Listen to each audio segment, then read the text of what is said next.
ассалому алайкум бинандаҳои гиромӣ, барномаи тиловати ахбору бо муҳимтарин хабари гузоришҳои тоза ки ҳамкорони мо омода намуданд мустақиман манзуратон менамоем. Дар студия бо шумо ҳамрази Абдулмаҷид. бонки ҷаҳонӣ болоравии рекордии иқтисоди ҷаҳонро дар соли 2021 пешгӯӣ мекунад.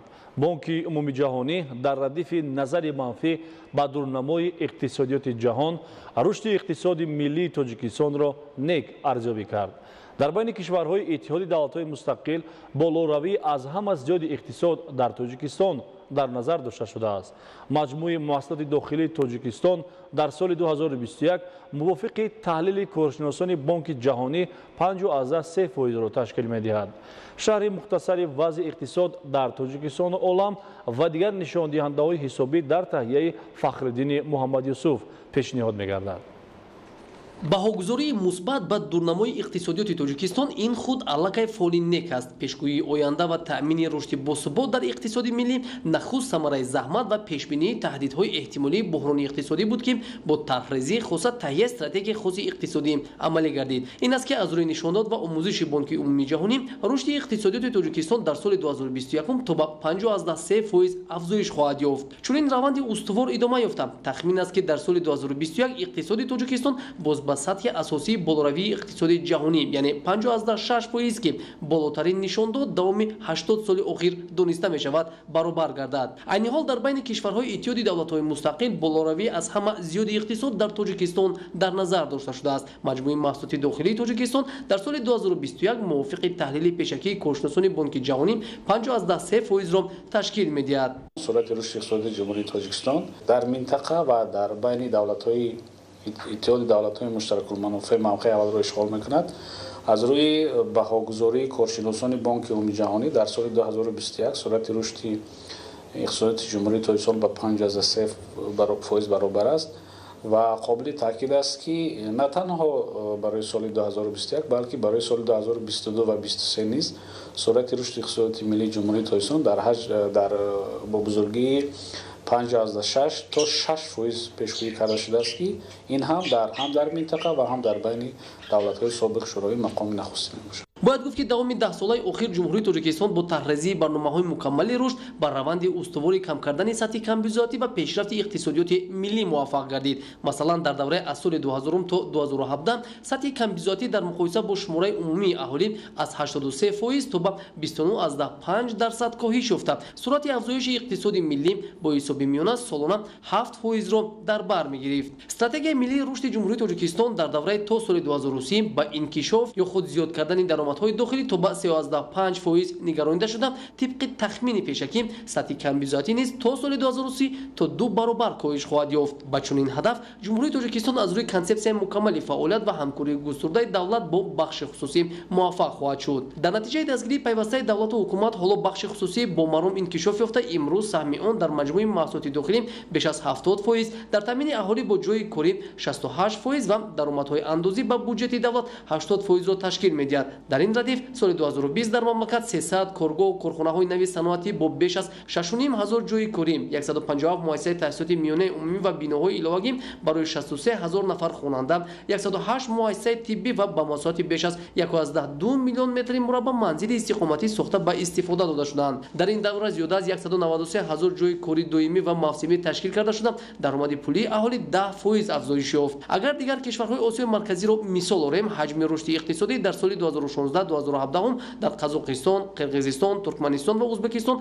ҳамагӣ шурӯъ аз 1.1% нишондиҳандаҳои манфӣ то 8.9% мерасид. дар муқоиса бо солҳои 2019-2020 мувофиқи арзёбии коршиносони байналмилалӣ чунин буҳрони шадиду фарогир дар 100 соли охир бори аввал ба миён омада боиси таназзули ҷиддии иқтисодиёти ҷаҳон гардид. вале соли 2020 дар вазъияти мушкили иқтисодӣ ва молиявии ҷаҳонӣ бо вуҷуди мушкилоти пешомада ҷиҳати пешгирӣ намудани паёмадҳои буҳрон ва ҳифзи амнияти иқтисодии мамлакат дар ҷумҳурии Тоҷикистон як қатор чораҳои фаврӣ роҳандозӣ карда шуд. дар навбати аввал бо назардошти коҳиш ёфтани даромади буҷет, афзоиши талаботи маблағгузорӣ пеш аз ҳама ба соҳаҳои иҷтимоӣ аз ҷумла тандурустӣ ва дигар хароҷотҳои пешбинӣ шуда, буҷети давлат барои соли 2020 бознигарӣ шуда ба нишондиҳандаҳои қисми даромад, хароҷот ва касри он тағйироти дахлдор ворид карда шуд. бо мақсади ҳифзи амнияти озуқавории кишвар ва афзун намудани ҳаҷми истеҳсоли маҳсулоти худӣ, майдони кишти асосӣ ва такрории зироатҳои кишоварзӣ дар масоҳати даҳо ҳазор گکتار افزایش یافت. با وجود تاثیر منفی عامل‌های ذکر شده، در نتیجه عملی کردن تدبیرهای تأخیرناپذیر از جانب حکومت کشور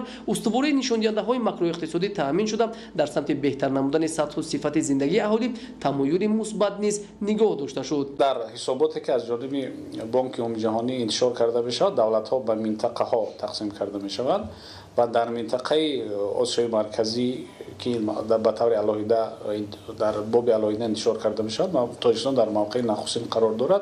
به عقیده کارشناسان بانک عمومی جهانی در مجموع حالت اقتصادی ملی، سطح تامین رشد اقتصادی ملی، تامین انسانالی رشد اقتصادی ملی امکانات میدهد که در سال 2021 و همینگونه 22-23 با اقتصاد جمهوری تاجیکستان سرمایه‌گذاری مستقیم بیشتر جلب کرده شوند. و یک نکته قابل تاکید است که از روی باگذاری بانک عمومی جهانی 3 سال قبل جمهوری تاجیکستان در جهان به دهگانه کشورهای داخل میشد که سرعت بلندی رشد اقتصادی دارد. و ما ببینیم که همه ساله از 7 تا 7.5% سرعت رشد اقتصادی ملی تامین کرده می شود و همان پارامترهایی که در استراتژی ملی رشد برای دوره تا سال 2030 مقرر شدن و مدل های اصول های ریاضی اقتصادی امروز نشان میدادند، ما به همون نشاندهان دستیاب شدیم و مرحله نخستین تطبیق استراتژی ملی رشد برای دوره تا سال 2030 که برای سالهای 2016-2020 بود نشان داد که واقعا همون سمت های افضلیت‌ناک، هدف‌های رشد ملی که در همین استراتژی معین شدن اساسناک هستند و در جمهوری تاجیکستان زمینه‌های ذخیروی، مالیوی و کادری موجودند که امکانات می‌دهند ما با دورنماهای پیشگویی شده نایل کردیم. در 7 سال اخیر حجم عمومی درآمد بودجت دولتی از 14.6 میلیارد سومانی سال 2014 تا به 23.6 میلیارد سومانی در سال 2020 برابر کرده شد. در مجموع کمر استوار بها میگیرد. از این رو با نیروی پوره و آینده‌بینی نیک فعالیت باید کرد. عموما بهسازی وضع ساحه‌های اقتصادی ملی دایر به استفاده ثمراناک ذخیره و اقتدارهای مالیوی استحصالی و طبیعی کشور تقاضای زمان است که در جمهوری تاجیکستان با پیشبرد سیاست ثمراناک خاصه تطبیق برنامه و نقشه‌های هدفناک رشد پیش می رود. در دوره برگزاری روز بین‌المللی دونوران خون که با مقصد سالمی جامعه و ترغیب تشکل طرز حیاتی سالم همه ساله صورت میگیرد، نمایندگان کسب کار گوناگون فعالانه اشتراک نمودند. این تدبیر مهم در مرکز جمهوری علمی خون در سطح ضروری گذرانیده شد. همساله 14 ایون روز عمومی جهانی دونوران خون گذرانیده می شود که در مملکت این سنه در مرکز جمهوری علمی خون دونوران برای حیات کسی را نجات دادن و اینچنین سهمگذاری در ترغیب تشکل طرز حیاتی سالم فعالانه شرکت می نمایند. برای دونوران در مرکز جمهوری علمی خون شرایط مساعد فراهم آورده شده. متخصصان در شرایط فعلی با استفاده از دستگاه و تجهیزات نو و زمانوی فعالیتی با ثمر دارند. مرکز جمهوری علمی خون و فیلیال‌های آن صفت کارکرد خون و جزئیات‌های آن با استاندارد عمومی جهانی مطابقت کرده صاحب سرتیفیکات میباشد. گذراندن چنین چاره‌بینی‌ها باعث زیادشوی صف دونوران گردیده برای با مردم نیازمند با بیماران تامین نمودن خون و جزئیات آن مساعدت می نماید. سپاریدن خون به ارگانیسم انسان خیلی فایده زیاد دارد. برای پیشگیری بیماری های سیستم دل، رگ ها، سیستم ایمنی و غیره ها یاردم می کند. دونوری در انسان حسی بلندی وطندوستی، خیرخواهی و انسان پروری را تربیت می نماید. همکاری زیچی ساختارهای خدمات خون و دونوران باعث به دست آوردن شماره زیادی دونوران و نشاندادهای خوبی خدمات خون می‌گردد. تأسیس سیستمی با ثمر مرکزانیده شده خدمات خون امکان فراهم آورد که مؤسسه‌های طبی و پروفیلاکتیکی با جزءهای خونی به خطر جوابگو به استانداردهای صفت تامین کرده شوند. خدمات خون نیز یکی از سمت‌های اساسی حفظ سالمی اهالی میباشد و در تبابت و پیشگیری بیماری‌های گوناگون نقش مهم را می‌بازد. هر یک قطره خون که دونور می‌سپارد می‌تواند یک فرزند، یک مادر و یک عائله را نجات بخشد. маврид ба таъкид аст ки хуни донорӣ дар тамоми муассисаҳои хадамоти хун коркардшуда баъди ташхис ба ҷузъиёт ҷудо карда мешавад. дастрасӣ ба дастгоҳу таҷҳизоти муосир дар муассисаи ҷумҳуриявии илмии хун ва сохторҳои зертобии он имкон фароҳам овард ки коркард ва ба ҷузъҳо ҷудо намудани хун беш аз ҳар вақти дигар дар сатҳи зарурӣ амалӣ гардад. фаъолнокии донорони хун дар ин рӯз собит намуд ки шаҳрвандони касбу кори гуногун барои саҳмгузорӣ дар солимии ҷомеа ва тарғиби ташаккули тарзи ҳаёти солим бо ҳисси баланди ватандӯстӣ ширкат намуданд. идомаи барномаи иттилоотии ахбор. дар ноҳияи Мир Саид Али Ҳамадонӣ барои оқилонаю самаранок истифода бурдани ҳар як қитъа замини корами обӣ имсол кишоварзон иқдом гирифтанд ки майдони кишти такрориро дар ҳама шаклҳои хоҷагидорӣ нисбат ба нақша беш аз 300 гектар зиёд намоянд. идомаи мавзӯъ дар гузориши Саид Ҷафари Маҳмадалӣ ва Хуршеди Нодирхон. дар ноҳияи Мир Саид Али Ҳамадонӣ имсол дурнамои кишти такрорӣ дар ҳама шаклҳои хоҷагидории ноҳия 7867 гектарро ташкил медиҳад. барои оқилонаю самаранок истифода бурдани ҳар як қитъа замини корами обӣ ва афзун намудани ҳаҷми сесоли маҷмӯи маҳсулот кишоварзони ноҳия ният доранд ки майдони кишти такрориро ба 8200 гектар яъне илова ба дурнамо 330 гектар зиёд намоянд. бо ин мақсад дар бахши хоҷагиҳои деҳқонӣ ва аҳолӣ то имрӯз аз 847 гектар майдони кишти шолӣ дар майдони қариб 400 гектар, аз 1708 гектар майдони ҷувори маккаи дон дар майдони 500 гектар, аз 380 гектар полезӣ дар майдони 30 гектар, аз 610 гектар зироати ғалалубёгӣ аз ҷумла 1491 гектар мош дар майдони 150 гектар ва аз 942 гектар кишти такрории сабзавот дар майдони зиёда аз 20 гектар кишт гузаронида шудааст. дар ҳама деҳоти ноҳия бо риояи тадбирҳои агротехникӣ ва тавсеяи мутахассисони соҳа кишти такрорӣ бо маром идома дорад.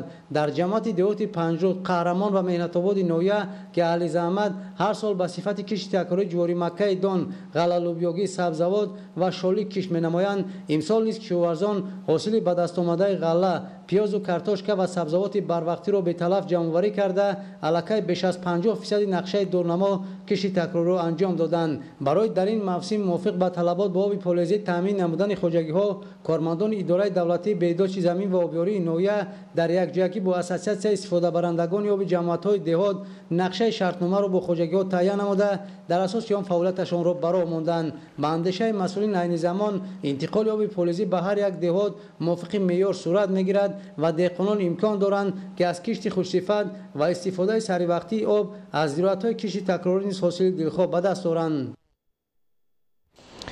бо мақсади рушди минбаъдаи санъати сарояндагию навозандагӣ ва оҳангсозӣ, дарёфти истеъдодҳои нав, дастгирии истеъдодҳои наврасу ҷавон ва бо ин васила тарбия намудани насли ояндасози миллат дар ноҳияи Деваштиш даври аввали озмуни ҷумҳуриявии Тоҷикистон ватани азизи ман доир гардид.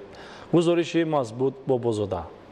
ҳадафи баргузории даври аввали озмуни ҷумҳуриявии Тоҷикистон ватани азизи ман ки дар қасри зебоманзари ба номи устод Абу Абдуллоҳи Рӯдакии ноҳияи Деваштичи вилояти Суғд имрӯз баргузор гардид. дар соҳаи санъати мусиқиву сарояндагӣ боз ҳам баландбардоштани маҳорати касбӣ, тақвият бахшидан ба ҳунари волои иҷрокунандагӣ, сатҳи касбии асарҳои нави мусиқӣ, интихоби намунаҳои беҳтарини оҳангу суруд шуморида ба истиқболи ҷашни ҳумоюни 30-солагии истиқлолияти давлатии ҷумҳурии Тоҷикистон ҷараён гирифт. бинобар дар номинатсияи композиторӣ набудани ширкаткунандагон даври аввали озмуни ҷумҳуриявии Тоҷикистон ватани азизи ман аз рӯи ду номинатсия доир гардид. нахуст 11 нафар ширкаткунандагон мувофиқи синни сол ба гурӯҳи аз 12 сола то 17 сола ва 5 нафари дигар ба гурӯҳи аз 18 сола то 40 сола шомил гардида ба қуввоозмоӣ пардохтанд. довталабон ҷойҳои ифтихорӣ осори беҳтарини мусиқии классикӣ дар жанрҳои мусиқии суннатӣ, академӣ, эстрадӣ, зебогии табиати Тоҷикистон, ишқу ҷавонӣ, тараннуми симоҳои барҷастаи миллат, васфи ватану ватандӯстӣ, ҳурмату гиромидошти падару модар, ғояҳои истиқлолияти давлатии ҷумҳурии Тоҷикистон, озодӣ ва сулҳу субот, ваҳдату якпорчагии Тоҷикистон, ҷашнҳои Наврӯз, Тиргону Меҳргон ва сада эҷод гардидаро бо маҳорати ба худ хос ба аъзои ҳакамон ки аз ҳисоби масъулину кормандони мақомоти иҷроии ҳокимияти давлатии ноҳия, мудирони бахшу шӯъбаҳои фарҳанг, кор бо занон ва оила, ҷавонон ва варзиш, директорони мактаби санъати бачагона, хонаҳои фарҳанги шаҳру деҳот ва фаъолон созмон ёфтааст, пешниҳод гардониданд. ҳакамон ҳини баромади иштирокдорон дар номинатсияи сарояндагӣ пеш аз ҳама ба одобу ҳаракати саҳнавӣ, ҷалби шунаванда ва самимияти сарояндагӣ, сарулибоси саҳнавӣ, тақсимбандии дурусти ҳиҷоҳо ва аз як мисра ба мисраи дигар گذاشتن با لحن زیبا و طبق طلبات نوت‌ها در نومیناسیون نوازندگی و اصلیت سبکی نوازندگی، احساسات ضربی و آهنگی، دلنشینی سبک نوازندگی و استفاده تکنیکی صدابرار دقت و اعتبار مخصوص داده و 5 نفر جای یکم و 4 نفر جای دوم و 2 نفر دیگر جای سوم را سزاوار دانستند. طبق طلبات نظامنامه خراجات مالیوی دور اول آزمون جمهوری تاجیکستان وطن عزیز من از حساب مبلغ‌های مقامات محلی اجرایی حاکمیت دولتی ناحیه دیوشتیج پرداخت کرده می شود. از همین خاطر به غالبان جای یکم 700 سامانی، جای دوم 400 سامانی و جای سوم 200 سامانی پیش بینی گردیده 6 نفر سرمایه‌دار نوازنده در دور اول آزمون پیروز گردیده حقوق در دور دوم شرکت کردن را به دست آوردند. مزبوط بابازاده از ناحیه دیوشتیج برای برنامه اخبار. موضوع دیگر، پهلوانان معروف توجیک کامرانشاه استوپریون و تیمور رحیموف در چمپیونات جهان اوید به дзюдо که در شهر بوداپشت ونگریا دایر گردید سزاوار راهخط به بازی‌های المپی توکیو شدند. قبل از این بهادر عثمانов و شهباز نعمت‌الله‌یев در رشته بوکس و گلسنبی شریفова در ورزش سبک صاحب اجازتنامه اشتراک در بازی‌های المپی گردیده بودند. شرح بیشتری موضوع در گزارش رحمتشاه عبید. چهارمین مسابقه جهانی дзюдо در شهر زیبای بوداپشت تمامی توجه به کلاریسو اگبینینو روانه کرده شده بود. چمپیون 4 کرته جهان نمونه آرامی تحمل پذیری در تتمی نشان داد. در راه به سوی غلبه اگبینینون از خود تکنیک خوبی дзюдо از قبیل پرتاب‌های گوناگون آزار دادن دست و خفه کردن حریف را استفاده کرده حاضرین را به حیرت گذاشت. در زورآزمایی حل کننده یا خود در فینال کلاریسو اندره لسک انتظار بود که قبلا 2 پیروزی تازه به دست آورده بود و عزم قوی داشت که اولین عنوان غالب مسابقات جهانی را به دست می‌آورد. اگبرین بازداشته نتوانست و یکی از اصولهای دوست داشته خود خری مکیکامی را اجرا کرد و سپس رقیب را در تتمی با تخت‌پوش نگاه داشته بانوی فرانسوی جایزه غالب مسابقات جهانی را با موفقیت بار 5 حمایت کرد و کلاریس چمپیون 5 کرته جهان اوید به گشتن طرز дзюдо در وزن 63 کیلو گردید. جایزه های برنجی مسابقات جهانی نصیب ورزشگران نامی اروپا بانوی هلندی سانا ورمر و ورزشگر سربیا آنیا ابرادوویچ شدند. کسی رو در وزن 81 کیلو با آسانی به سبقت فینالی برآمده باشد هم ولی در فینال توتو گریگاراشویلی یکی از پهلوان نامدار جهان او را انتظار بود که او نیز تنها برای غلبه تشریف آورده بود. البته در وقت اضافه کسی توانست یک پرتابی عالی جناب به عمل آورد که این به او امتیاز ژاپن و عنوان غالب در انتظار مسابقات جهانی را آورد. روز 5 چمپیونات جهان در شهر بوداپشت به تاریخ وارد شد، زیرا در این روز بار نخست ورزشگر خلوت به عنوان عالی چمپیون جهان سرفراز گردید. راه ورزشگر خلوت به سوی شاهصفه چمپیونات جهان چندین سال طول کشیده باشد هم اما بشبه ارزنده بود. نخستین در درجه جهانی نیکولاس سرزداشویلی تصمیم گرفت که عنوان دومی جهانی خود را به دست بیارد. سبقت نهایی به نهایت جالب بود. در نهایت شرزداشویلی با اوچیگری بوبونف را به 2 شانه شناند و با نتیجه ایپون سرفراز گردید. در روز هفتم چمپیونات جهان اوید به дзюдо در بوداپشت تمامی توجه بار دیگر به دسته منتخب ژاپن نگرانده شده بود. کاگوارا تمام امکانات‌ها را داشت که به دسته خود اولین مدال طلا را در وزن وزن‌ترین در بین مردان آورده باشد. مبارزه برای دریافت مدال طلا تیز و تند شد. هیچ کدام از رقیبان بدون مبارزه تسلیم شدن نمی‌خواستند. نهایت کاگوارا توانست بهای وضع را به دست بیارد. پس از این باشایف کوشش کرد نتیجه را برابر کند اما ژاپنی‌ها توانستند خود را رها کنند.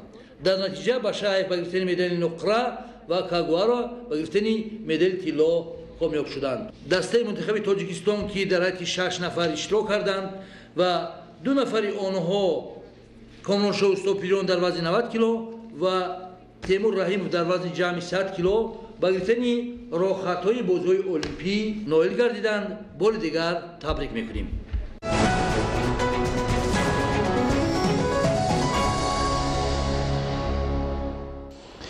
бинандагони гиромӣ, ин буд барномаи иттилоотӣ ахбор. бароятон беҳтарин хушиҳои зиндагиро таманно дорем.